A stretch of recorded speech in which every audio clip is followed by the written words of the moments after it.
Hello friends, monitor academy में आपका स्वागत है। आज की इस वीडियो में हम पढ़ने वाले हैं एक्सपेरिमेंट। हमारा जो एक्सपेरिमेंट है वो है टू परफॉर्म ब्लीडिंग टाइम।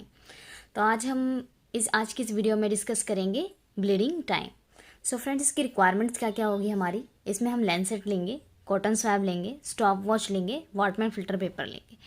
आपका जो लेंसेट आपने देखा होगा, मैंने आपके जो वीडियोस है ट्यूब्स वाली, कलेक्शन ट्यूब्स वाली वीडियोस है, उसमें लेंसेट भी बताया होगा किस तरीके की दिखती है। ठीक है, आप वीडियो देख सकते हो फ्रेंड्स। लेंसेट प्रिक करने के लिए यूज़ करते हैं। कॉटन स्वैब ले लेंगे जो 70% अल्कोहल में डीप होगा। ठीक है, डिप्ड होगा। और आजकल तो वो स्वैब भी बनी हुई आती हैं जो 70% अल्कोहल में से बनी होती हैं। ठीक है, वो भी आजकल प्रोवाइडेड होती हैं लैब्स के अंदर। स्टॉप वॉच, आपका अपना फ़ोन भी यूज़ कर सकते हो स्टॉप वॉच के लिए, और आप नॉर्मल जो छोटा स्टॉप वॉच आता है आप अपनी लैब में वो भी रख सकते हैं। वॉटमैन फिल्टर पेपर, वाइट कलर का पेपर आता है फ्रेंड, सर्कल में बना हुआ, वो भी आपको रखना है। तो फर्स्ट ऑफ ऑल हम डिस्कस करेंगे ड्यूक मेथड। मतलब जो ड्यूक मेथड है बेसिकली क्या है कि ये हम परफॉर्म करते हैं ब्लीडिंग टाइम के लिए। फर्स्ट ऑफ ऑल मेथड के अंदर हमारा फर्स्ट है जो प्रोसीजर स्टार्ट होता है हमारा। Clean the finger with cotton swab dipped in 70% alcohol. सबसे पहले हम फिंगर को क्लीन करेंगे कॉटन से। ठीक है, कॉटन स्वैब से जो 70% अल्कोहल में डिप्ड है। लेट इट ड्राई, अब हम फिंगर को ड्राई होने देंगे। Make a prick with the lancet के थ्रू हम प्रिक करेंगे। Start the stopwatch as soon as prick is made. जब आप प्रिक करते हैं तभी आपको स्टॉप वॉच ऑन करना है।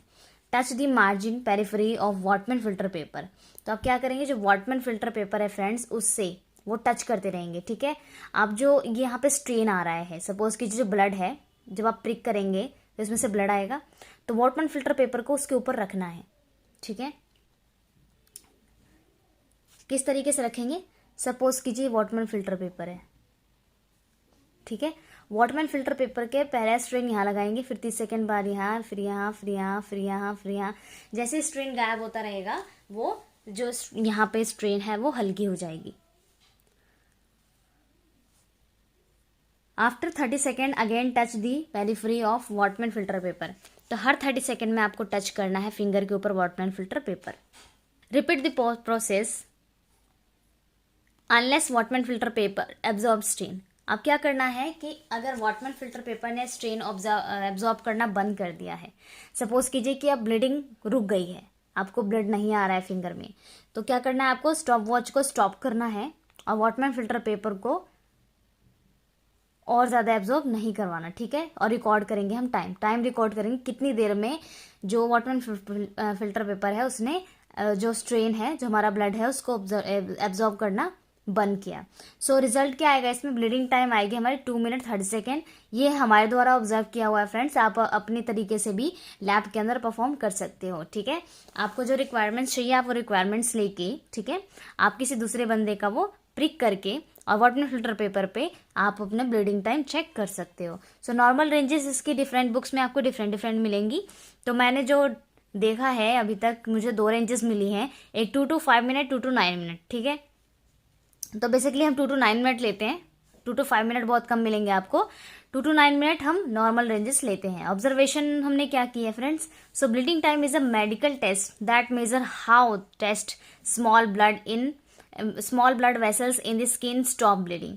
क्या है कि जो हमारे बॉडी के अंदर काफ़ी वेन्स हैं। ठीक है, अब कहीं पे भी कट लग सकता है, कहीं भी ब्लीडिंग हो सकती है। तो जो वेन है वो कितनी जल्दी, हमारी जो वेसल है वो कितनी जल्दी ब्लीडिंग स्टॉप करती है, यानी ब्लीडिंग को रोकती है, वो चेक करने के लिए हम ऑब्जर्व करने के लिए ब्लीडिंग टाइम करते हैं। तो the bleeding time test is use to evaluate how well a person blood is clotting. तो हर एक पर्सन की क्लॉटिंग टाइम आपको डिफरेंट भी मिल सकती है। ठीक है, क्योंकि क्लॉटिंग टाइम डिफरेंट होता है हर किसी का ज़्यादा भी होता है, किसी का कम भी होता है और नॉर्मल भी होता है। फ्रेंड्स, अगर क्लिनिकल सिग्निफिकेंस की बात करें तो bleeding time test is important before any kidney of surgery. अगर आप कोई किडनी या सर्जरी करवा रहे हैं तो उस केस में ब्लीडिंग टाइम बहुत इंपॉर्टेंट है, क्योंकि ब्लीडिंग टाइम इसलिए चेक किया जाता है क्योंकि सर्जरी के टाइम पर काफ़ी ज़्यादा ब्लड लॉस होता है।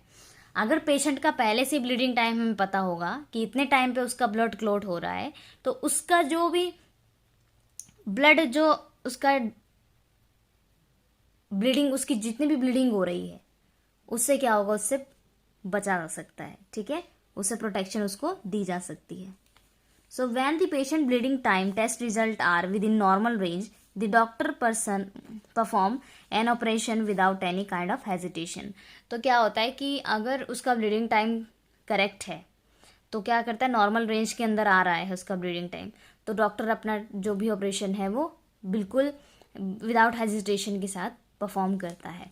So but if the bleeding time test range is more than 15 minute, then special precautions are taken before surgery so that blood can stop in the cut area.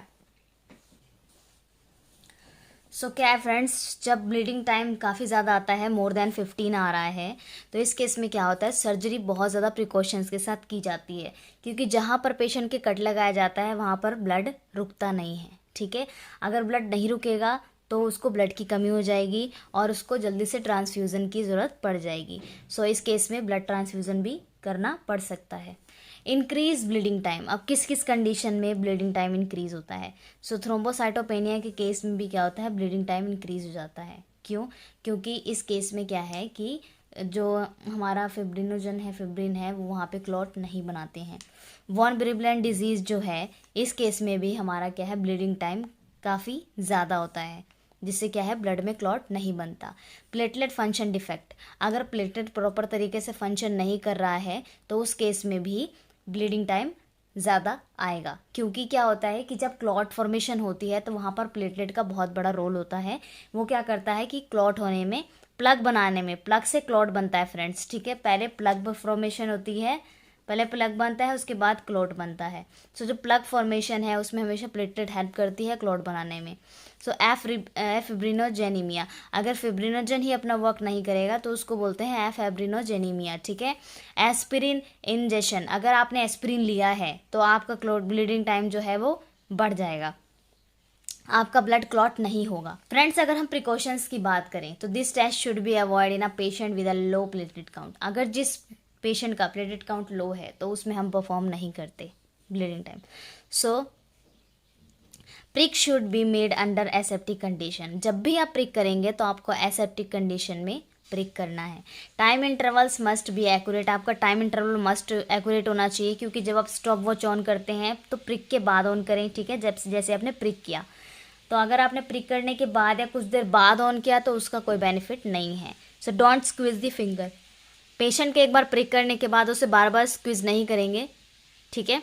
Her 30 second पे बस आपको वो strain Whatman filter paper पे touch करना है। Don't contaminate Whatman filter paper with other strain, आप कोई भी अदर स्ट्रेन से वॉटमैन फिल्टर पेपर को कंटामिनेट नहीं करेंगे। So fresh lancet use for finger prick, आप फिंगर प्रिक के लिए फ्रेश लैंसेट यूज़ करेंगे, यूज़ की हुई लैंसेट यूज़ नहीं करेंगे, ठीक है। सो ये हमारे कुछ प्रिकॉशंस थे जो हमें फॉलो करने होते हैं at the time of experiment, ठीक है। तो ये जो एक्सपेरिमेंट है फ्रेंड्स, बहुत इजीली आप लैब में कर सकते हो, अपने फ्रेंड्स के साथ कर सकते हो, ठीक है, लेकिन अपने किसी सीनियर की निगरानी में करें, ठीक है। क्योंकि ब्लीडिंग टाइम में क्या होता है कि अगर आपने किसी तरह की प्रिकॉशंस ना रखे, जितने भी मैंने प्रिकॉशंस बताए इसमें से अगर आपने कोई प्रिकॉशन नहीं रखा तो आपको इंजरी भी हो सकती है या फिर आपको भी प्रिक लग सकता है। सो फ्रेंड्स, अगर ब्लीडिंग टाइम वीडियो अच्छी लगी हो, हेल्पफुल हो तो लाइक कीजिएगा, फ्रेंड्स को शेयर करना मत भूलिएगा, चैनल को सब्सक्राइब कर दीजिए। फ्रेंड्स, मिलते हैं नेक्स्ट वीडियो में। Thank you so much.